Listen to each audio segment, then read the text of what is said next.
தமிழ்நாடு சட்டசபை கூட்டத்தொடரினுடைய 2ஆம் நாள் அமர்வு இன்னைக்கு நடைபெற்றது.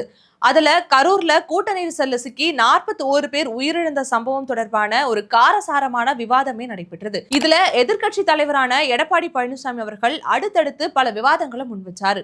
அதிலும் குறிப்பா கரூர் கூட்ட நெரிசல்ல ஏன் திமுகவுடைய ஸ்டிக்கர் ஒட்டின காலி ஆம்புலன்ஸ் உள்ள வந்துச்சு, அது மட்டும் இல்லாம நள்ளிரவுல அவசரமா 41 பேருடைய உடல் கூராய்வுகள் செய்ய வேண்டிய என்ன அவசியம் இருந்துச்சு, கரூர்ல விஜய்க்கு எவ்வளவு கூட்டம் கூடுதுன்னு காவல்துறை உளவுத்துறை அரசுக்கு தகவலே கொடுக்கலையா, அது மட்டும் இல்லாம கரூருக்கு முன்னாடியே விஜய் 4 மாவட்டங்கள்ல பிரச்சாரம் மேற்கொண்டிருக்காரு.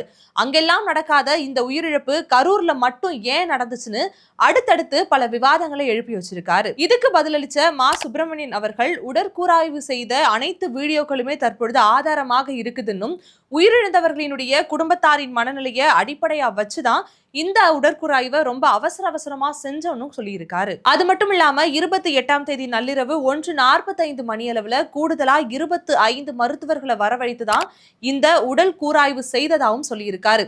எல்லாருமே 3-4 மணி நேரத்துக்குள்ள உடற்கூராய்வை செய்துட்டோன்னு ஒரு விமர்சனத்தை முன்வைக்கிறாங்க. ஆனா அது உண்மை கிடையாது. கிட்டத்தட்ட 5 மேஜைகள்ல 14 மணி நேரமாகத்தான் இந்த உடற்கூராய்வுகள் செய்யப்பட்டிருக்குதுன்னும், அதனுடைய வீடியோ ஆதாரங்கள் தற்பொழுது இருக்குதுன்னும் மா சுப்பிரமணியன் அவர்கள் பேசியிருக்காரு.